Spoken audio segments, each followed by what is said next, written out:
নমস্কার, healthy smile tips পরিবারের সবাইকে স্বাগত। আজকে যে বিষয়টি নিয়ে আপনাদের সামনে উপস্থিত হয়েছি তা হলো অক্ষয় তৃতীয়াতে একটি উপায় করার নিয়ে। সেই উপায়টি করতে হবে অক্ষয় তৃতীয়ার দিন অর্থাৎ 30শে এপ্রিল 2025 সকালবেলা সকাল 6:30 থেকে 8:30টার মধ্যে করতে হবে। এই উপায়টি করলে আপনাদের ঘর থেকে অর্থ থাকবে এবং ঘরে অর্থের আগমন হবে, মানে অর্থ সঞ্চিতও হবে। এই উপায়টি খুব যে বড় কিছু উপায় তা নয়, কিন্তু জিনিসগুলোকে সংগ্রহ করতে হবে, সংগ্রহ করে এই দিন পুজো করতে হবে। আর এর জন্য কি করতে হবে, এই সকালের এই টাইমটা অর্থাৎ 6:30 থেকে 8:30-এর মধ্যে আপনাদের পুজো করতে হবে এবং সেই সময় লক্ষ্মীর একটি মন্ত্র, যে মন্ত্রটির নাম হচ্ছে শ্রী সুক্তম, শ্রী সুক্তম, যেটা এই ভিডিওতেও দেওয়া আছে। একটা ওই মানে মন্ত্রটির হচ্ছে দেওয়া আছে সংস্কৃতের মন্ত্র।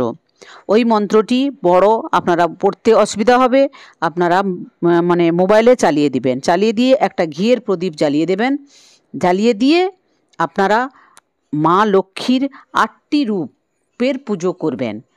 8টি রূপের পুজো করতে গেলে আমাদের সাধারণত মা লক্ষ্মীর একটা রূপেই পুজো করে থাকি, কিন্তু মা লক্ষ্মীকে 8 রূপে পুজো করলে 8 রকমভাবে আমরা মা লক্ষ্মীর আশীর্বাদ পেয়ে থাকি।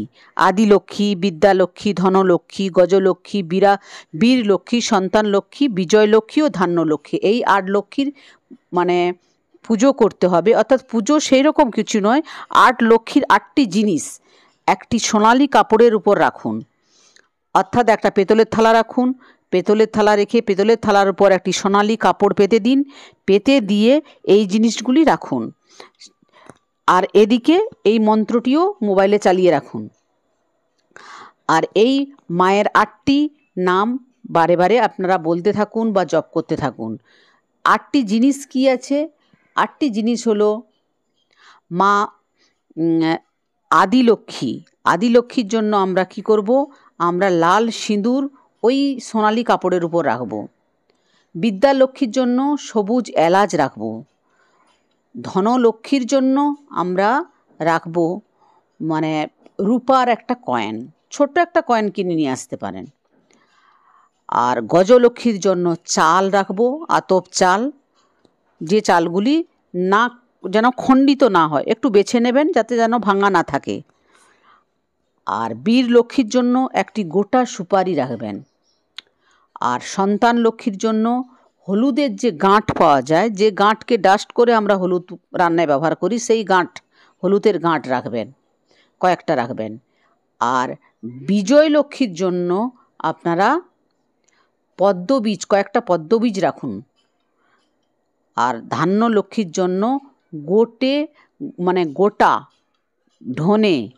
ধনে যে পাওয়া যায়, মানে ধনে পাতা যে খাই তার যে ধনে, সেই ধনে রাখবেন। রেখে দিয়ে এবারই আপনারা মা লক্ষ্মীর 8টি নাম স্মরণ করবেন, মা লক্ষ্মীকে স্মরণ করবেন। সামনে অবশ্যই একটা ঘিয়ের প্রদীপ জ্বালিয়ে দেবেন, দিয়ে সকালবেলায় এই কাজটি করতে হবে। এবং এই যে মানে শ্রী সুক্তম যেটা চালাতে বলা হচ্ছে, এই মন্ত্রটি ধন আসতে সাহায্য করবে, তাই এই মন্ত্রটি অবশ্যই অনেকটা সময় চালিয়ে রাখুন, চালিয়ে রেখে শ্রবণ করুন। শ্রবণ করতে করতে আপনারা একটু ধ্যানস্থ অবস্থায় মাকে স্মরণ করুন। কিছু সময় বসার পর আপনার ওইটা ওখানেই থাকবে, 8:30 পর্যন্ত থাকবে, বা 30-এর একটু আগে আপনারা মানে পুজো হয়ে যাওয়ার পর এই জিনিসগুলিকে একটি পুঁটলি করবেন। পুঁটলি করে ভালো করে বেঁধে আপনাদের লকারে রাখুন, বা আপনাদের যদি দোকান থাকে দোকানের লকারে রাখুন, বা ঠাকুরের যদি স্থান থাকে ঠাকুরের স্থানে রেখে রোজ ধূপ দিন। অক্ষয় তৃতীয়া এই পবিত্র দিনে এই কাজটি করুন, আপনাদের ঘরে অর্থ অবশ্যই আসবে। নমস্কার, আজ এই পর্যন্ত।